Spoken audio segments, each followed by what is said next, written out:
Los gremios, en el matutino de UM-FM. Hablemos de café. Comienza ya todo el tema del plan cosecha, la cosecha cafetera. Todos están listos, Juan. Ya se presentó ayer esa iniciativa que es no solo para conseguir recolectores, sino también para garantizar la seguridad en toda la zona cafetera. Sí, señor, se necesitan 33.000 recolectores en el departamento de Caldas, de los cuales 17.700 son nativos de este territorio y se espera que lleguen de otras partes del país 15.300 de ellos. Marcelo Salazar, directivo del Comité Departamental de Cafetero. Buenos días, Marcelo, ¿cómo le va? Richard, buenos días, un saludo muy especial a ustedes, por supuesto a su amable audiencia y todos los amigos de la mesa. ¿Cuántos tintos ya lleva a esta hora? Estamos aquí sobre el segundo tinto ya. Segundo señor. tinto del día de producción propia, de la casa. Sí, señor, de la casa. Eso, así se trata.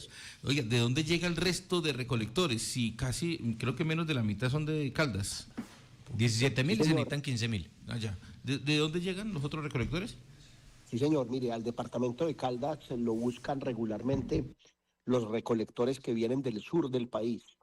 Nosotros tenemos un magnífico enlace con el departamento de Nariño, el departamento del Cauca y alguna zona del departamento del Huila, donde ya terminó la cosecha. Entonces esos recolectores se desplazan aquí a la zona central cafetera, donde ya pues tienen amigos, aquí somos amigos de ellos vienen regularmente a las mismas fincas, donde pues son muy bien atendidos en general y bueno, ya llegan y recolectan pues la cosecha aquí en el centro occidente de Caldas, que es donde más se concentra pues la cosecha. Ya, hablemos de un tema que me parece importantísimo y es la expectativa de la cosecha, Marcelo, de cara a lo que ha sido el proceso de renovación de cultivos. ¿Cómo va este tema de la edad misma de los cultivos que tiene Caldas y ese promedio? ¿Está el adecuado? ¿Está bien? ¿Se ha cumplido, digamos, con el propósito? Sí, se ha cumplido el propósito. La caficultura de Caldas, recordemos que es de las más tecnificadas del país y es de las más jóvenes del país. El promedio de edad de la caficultura de Caldas está por debajo de los 5 años, estamos en 4.9 años. Eso hace que sea una caficultura muy productiva, una caficultura, digamos, muy resiliente al cambio climático y que por supuesto pues está en plena etapa productiva y nos permite pues a pesar de que Caldas ha disminuido áreas en café en los últimos años, pues nos mantengamos en cerca del 10% de la producción cafetera del país. Don Marcelo, con los buenos días. Las hectáreas de café anuncian que han crecido en el último periodo en el departamento de Caldas, porque siempre se hablaba de que eran sustituidas, de que disminuían, de que había dificultades, pero ahorita el balance es diferente. Así es, Juan Alberto, el Comité de Cafeteros se trazó este año una meta de crecer en el departamento en 600 hectáreas. De esas 600 hectáreas venimos avanzando ya en lo que va de este año en cerca de 400 hectáreas nuevas, áreas que se habían ido de café, del cultivo, y están volviendo. Tenemos que resaltar que esto ha sido también con un apoyo significativo de las alcaldías municipales y la Secretaría de Agricultura del departamento y la Gobernación. Hemos venido avanzando en eso, vamos a terminar el año con certeza con 600 hectáreas nuevas y ya estamos planeando el 2026 para que sean cerca de 1.000 hectáreas nuevas en el departamento. De manera que Caldas es café, que estamos haciendo un trabajo interesante en todos los municipios en donde hemos tenido muy buena acogida y esta época de mejores precios, por supuesto, pues hace que los caficultores también pues nos abran las puertas de sus fincas para llegar con material vegetal y sembrar café nuevo. Don Marcelo, pero ¿significa crecimiento de hectáreas dentro de las mismas fincas que hay? ¿O han crecido y han aparecido otras fincas cafeteras que dicen que hay en el territorio 40.489 que se dedican al cultivo del grano? Juan Alberto, hay digamos una mixtura. Hay muchas fincas que habían erradicado lotes de café y se habían convertido, por ejemplo, en potreros, o se habían convertido en cultivos de plátano, se habían convertido en otro tipo de cultivos, y hay algunos caficultores que han resuelto eliminar el plátano, eliminar el pasto y han resuelto volver a sembrar café ahí en sus propias fincas. Y hay otras fincas en algunas zonas, digamos, más cálidas del departamento, pues que se han devuelto, lo que llamamos cafeteros que se han devuelto y han regresado a sembrar café por una razón muy sencilla, fundamentalmente la asistencia técnica que tienen con el servicio de extensión por una parte y segundo, pues la garantía de compra les permite a ellos realmente estar mucho más tranquilos en la comercialización de su café. El tema fitosanitario, Ricardo. Sí, se anunciaba también que había presencia de roya en el departamento de Caldas y que se supone que van a venir otras afectaciones un poco más impactantes para los cafeteros en los próximos meses u años. Otro tipo de roya, según dijo Cenicafé. Hay más, hay otras variedades de roya que también pueden aparecer. Sí, señor, efectivamente, nosotros hacemos un barrido cada 3 meses en todo el departamento midiendo como el estado sanitario de los cafetales. El último se hizo en el mes de julio. En el mes de julio nos encontramos que la roya nuevamente está presente en los cafetales del departamento. Tenemos una incidencia un poco por debajo del 5%, pero digamos que eso nos prende las alarmas de cara a la cosecha. Generalmente la roya ataca los árboles de café si se dan dos condiciones. La primera, que tenga una humedad relativa del ambiente alta que permite, digamos, la multiplicación del hongo. Y segundo, cuando los árboles empiezan a tener fruto. Es decir, en esta época de inicio de cosecha estamos viendo pues las primeras esporulaciones, las primeras manchas de roya en los cafetales y de acuerdo a las recomendaciones técnicas, pues Cenicafé ha dicho y el servicio de extensión, hay que actuar ya. El mercado tiene, digamos, suficientes productos químicos o productos orgánicos también que permiten hacer el control. Los cafeteros lo están haciendo. Hemos estado haciendo seguimiento en todas las regiones del departamento y se está haciendo el trabajo. En cuanto a las nuevas razas de roya, por supuesto, es una enfermedad que va mutando y Cenicafé está haciendo todos los estudios y le está incorporando a las nuevas variedades unos genes de resistencia muy importantes contra la roya. De manera que la investigación sigue, Cenicafé se sigue moviendo en sus granjas con unas experimentaciones muy importantes, pero lo mejor de todo es que hoy hay variedades que siguen resistiendo a la roya, que son tolerantes a la enfermedad y están pues al alcance de todos los productores. ¿Son enfermedades nuevas o que estaban allí frenadas, digamos, por la acción fitosanitaria? Digamos que son razas nuevas de roya que se van dando fundamentalmente por la variabilidad climática. Entonces, cuando tenemos temporadas muy largas, Richard, de lluvias, entonces la roya también trata, digamos, de mantener, digamos, su vigorosidad. Y eso es lo que hace que empiecen a generar resistencias. Ahora, como en toda investigación, en la medida en que salen variedades que van siendo más resistentes a la roya, pues la roya también trata de permanecer en el ambiente. Entonces, digamos, le repito que se van incluyendo todos estos nuevos razas de roya a los árboles con unos genes nuevos que permiten esa resistencia. Estamos hablando con Marcelo Salazar, directivo del Comité Departamental de Cafeteros de Caldas. Marcelo, este tema de la cosecha cafetera, uno espera, digamos, dos reportes. El del café, digamos, el normal, el pergamino, creo que se lo llama, el café, digamos, que se vende y que sacan la mayoría de las fincas, y los cafés especiales. ¿Esos cafés especiales también se esperan para la cosecha como resultado de la cosecha, o eso es un asunto diferente como usted lo mide? Digamos que se mide todo junto. Nosotros ya a ver, se hace una medición, digamos, de todo el café. Y de la medición de todo el café, pues se sacan los que son especiales. Tenemos identificado en todo el departamento, pues, dónde están realmente esos cafés especiales. Esos cafés especiales, Richard, se producen, digamos, a menor escala y se producen durante todo el año. Entonces, acompañamos a los cafeteros en ese proceso. Recuerde que el Comité de Cafeteros de Caldas desde el mes de abril abrió el Centro de Industrialización Regional. Allí estamos haciendo no solamente los cursos de catación para los productores de todo el departamento, sino que adicionalmente estamos acompañando en los procesos de trilla, tostión, selección y empaque de aquellos cafeteros que van mucho más adelante ya en esos procesos, digamos, comerciales. Estamos exportando desde el recinto del pensamiento a varios países del mundo ya lotes de café de caficultores que tienen negocios con los Estados Unidos, con algunos países europeos y con algunos países asiáticos. Los cafés, ¿hay gente, Marcelo, que se dedica solo a sacar cafés especiales o tienen que hacer las dos cosas para poder mantener allí rentabilidad en la finca? No, hay muchos productores que se han venido, digamos, especializando en la producción de cafés de mejor calidad. Hay mucha gente que tiene hoy, ustedes estaban hablando hace un minuto, los estaba oyendo hablando de árboles y de sombras. Hay muchos cafeteros que se han dedicado a tener, digamos, sombras, a tener guayacanes, a tener guamos en sus fincas nuevamente, y eso hace que el café adquiera, digamos, unas condiciones mucho más especiales en sabor, en aroma, etcétera. Entonces, hay gente que se está dedicando a eso y gente muy exitosa, que eso es bien importante. Hay ejemplos en el oriente del departamento, aquí en el centro, en el occidente, en el norte de Caldas. Gente Caldas se destaca todos los días más como un gran productor de cafés especiales.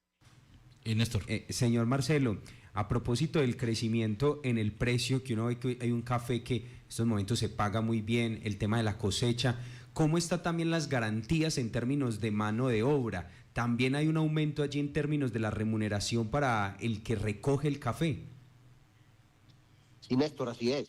En la medida en que el precio del café ha venido, digamos, aumentando para los productores, ustedes lo mencionaban ahora, 3 millones de pesos la carga el día de hoy, pues ese reloj también se ha movido para los recolectores de café. Hoy un recolector de café llega a la zona cafetera y además de tener, pues, digamos, unas buenas condiciones de alojamiento, de alimentación, etcétera, por buenas vías de transporte, está teniendo un buen salario. Un recolector hoy puede estar teniendo salarios por encima de 120.000 pesos día, un tipo juicioso, que madruga, que coge café hasta las 4 de la tarde, que permanece en la finca. Son personas que están sacando pues unas semanas, digamos, de muy buen valor, y eso les permite pues también mejorar su calidad de vida. Recordemos que esa es una mano de obra itinerante, que como les decía al comienzo, ayer estuvieron en el Cauca, mañana pueden estar en Caldas, pasado mañana se pueden ir hacia final del año a coger la cosecha en Antioquia. Pero son personas que están realmente teniendo unos buenos ingresos durante la temporada de la cosecha. Estos salarios son sin prestaciones, ¿cierto? Sí, ellos son contratistas, Ujú. ellos, digamos, trabajan a lo que llamamos al destajo, lo que llamamos en las fincas al destajo. Esas son personas que ellos mismos se ponen su horario, ellos mismos, digamos, de alguna manera, pues tienen salario variable en la medida en que los unos cogen más café que los otros. Pero desde el programa del Plan Cosecha, nosotros hacemos un acompañamiento no solamente con los temas de seguridad, con la policía, con el ejército y los organismos de control. Este año estamos haciendo unos trabajos muy interesantes con la Territorial de Salud del departamento en todo lo que tiene que ver, por ejemplo, con la fiebre amarilla. Estamos haciendo un trabajo con ellos para hacer unos controles, estamos haciendo en algunas fincas mediciones de brigadas de salud, mediciones de talla y peso con ellos, de buenas condiciones de alimentación, etcétera. De manera que con ellos se hace pues todo un trabajo realmente social también. Y sobre el tema de las garantías, que me parece interesante, Marcelo, hablar del tema, y es, el Comité de Cafeteros también supervisa esto, digamos, el bienestar de los recolectores, y se lo pregunto es, si supervisa, por ejemplo, que haya buenos salarios y que le reconozca esto, o que estos recolectores tengan una seguridad social básica o unos riesgos laborales en caso de accidentes, o que la comida sea de buena calidad. Es decir, ese escenario de seguridad de los recolectores, ¿eso lo supervisa el Comité de Cafeteros? ¿También tiene, digamos, esa misión? Nosotros hacemos unas recomendaciones generales a los productores de café, digamos, de mayor tamaño, que necesitan el mayor número de personas. Hacemos unas recomendaciones en lo que tiene que ver, pues, los ingresos de los productores, como les decía, el acompañamiento en diferentes temas sociales. Pero finalmente es cada caficultor en la finca de acuerdo al tamaño de su cosecha, de acuerdo, nosotros le llamamos el corte. El corte es, digamos, el tamaño de la cosecha y los granos maduros que tenga. Hay unas fincas que tienen más, otras fincas que tienen menos. Entonces, dependiendo del tamaño de la cosecha de cada finca, dependiendo del grado de maduración del café en cada finca, dependiendo del clima que nos hace en la cosecha, pues digamos, esos precios se van moviendo en los municipios. Nosotros hacemos semanalmente, recogemos de más de 200 caficultores representativos del departamento. Recogemos los precios de recolección que hay y se los volvemos a retroalimentar a las mismas familias productoras.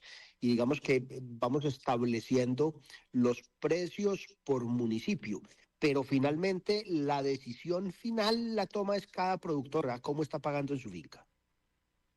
Ya, me están preguntando por aquí si del pago a los recolectores de ese salario, a los recolectores, ellos de allí deben sacar la plata para pagar ¿qué? ¿La comida, la lata que llaman, dormida o qué? Esa es una buena pregunta, Richard. Mire, la dormida en las fincas, en los alojamientos, no se cobra. Ellos tienen buenos alojamientos y a nadie se le cobra. Tienen allí pues los servicios sanitarios y tienen pues digamos sus alojamientos. La alimentación sí se la deben pagar ellos a lo que llamamos nosotros los alimentadores de las fincas, que son estas personas que se dedican pues a prestar esos servicios de alimentación con unas señoras en cada una de las fincas. Eso sí lo pagan ellos pues a los alimentadores, pero por supuesto pues el alojamiento y muchas veces la llegada y en fin, pues no se les cobra a los trabajadores. Ya. Entonces, es decir, ¿cuánto vale el almuerzo? Más o menos está normal. Mire, una persona que trabaja de lunes a viernes en la finca y que desayuna, almuerza, come y le dan pues algunos, lo que llamamos algunas alimentaciones adicionales, como una meriendita en la noche, como un algo en la tarde, están pagando entre 100 y 120 mil pesos la semana. Ese es más o menos el valor para la alimentación de toda la semana, entre más o menos entre 20 y 25 mil pesos diarios. Entre 20 y 25 mil pesos diarios, bueno, que es barato, digamos, en cuanto a la comparación con la ciudad, ¿no? Sí, pero es más o menos como un 15% de lo que serían su ganancia de recolección, ¿cierto?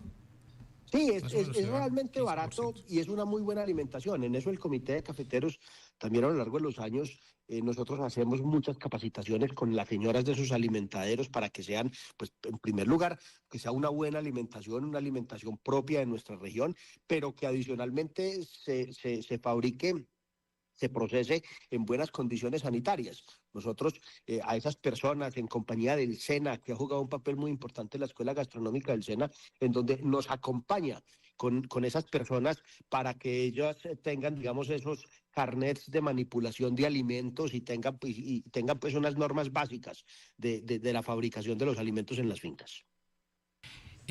Marcelo, este tema que quiero conectarlo allí con lo que veníamos hablando de los árboles, del cuidado del ecosistema. ¿Las cocinas siguen siendo de leña? ¿Se sigue, digamos, allí utilizando la leña? ¿O cómo se articula ese tema para conservar también el medio ambiente y evitar pues la tala de árboles para utilizarlos como leña en la cocción de alimentos? Richard, esa pregunta sí que es importante. Mire, hoy en las fincas cafeteras ya no se talan árboles para que sirvan como combustible en las cocinas de los alimentaderos. Eso ya desapareció hace mucho tiempo. Por el contrario, nosotros hoy desde el Comité de Cafeteros lo que hacemos es implementar mediante la Fundación Ecológica que nosotros tenemos, implementar la siembra de árboles en las fincas. Nosotros tenemos viveros de guamos, viveros de guayacanes, tenemos viveros de nogales cafeteros que ayudamos a esa siembra. Ahora bien, ¿cuáles son los combustibles, digamos, que se usan regularmente en la finca? Hay muchas fincas hoy que ya digamos, hemos venido avanzando en estar conectados a la línea de gas natural. Las fincas que están, digamos, más cerca de algunas cabeceras municipales, que están sobre algunas vías, digamos, por donde pasa la línea madre, pues Figas nos ha conectado en muchas fincas a la línea de gas natural. Tenemos con las cooperativas de caficultores, con Corpocaldas y con algunas alcaldías un programa muy bonito que se llama estufas ecoeficientes. Esas estufas ecoeficientes son unas estufas que no producen, que trabajan con la leña del café. Es decir, recuerde que nosotros renovamos café entre enero y marzo de cada año, hacemos las ocas, esa soca se recoge, se guarda hasta la época de cosecha y esa soca es la que nos permite mover los fogones de los alimentaderos en esta época.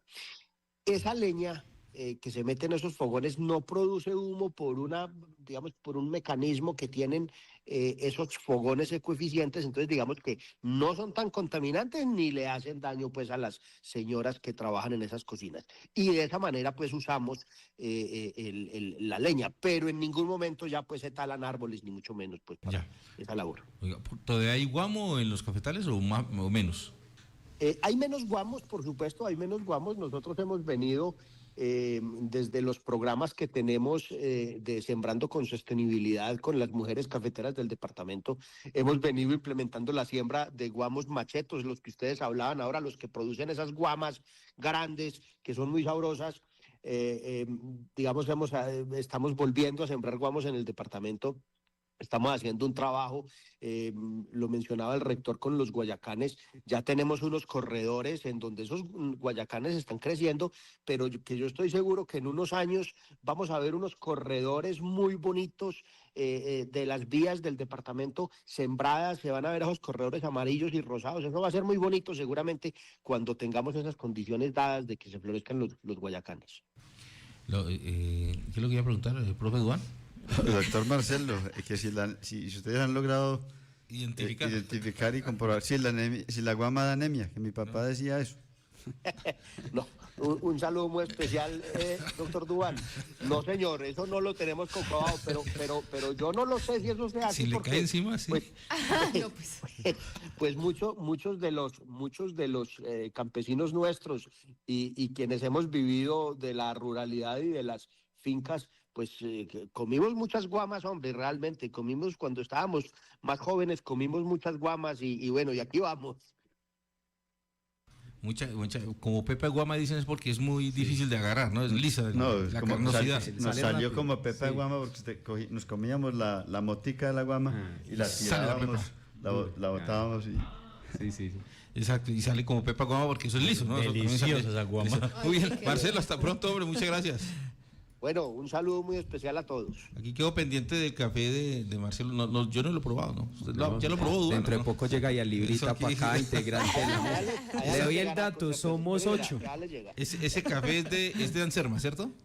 Sí, señor. Sí, de señor. Anserma. El café nuestro es un café de Anserma, un De café Anserma. delicioso. Parte alta de Anserma. Es que lo de ser más bueno. Si no, vean vea. acá. Sí, no, cómo no. Marcelo, hasta pronto, muchas gracias, hombre, que les vaya muy bien en la cosecha cafetera. Muchas gracias, un gusto saludarlos. Igualmente, 7 de la mañana, 26 minutos.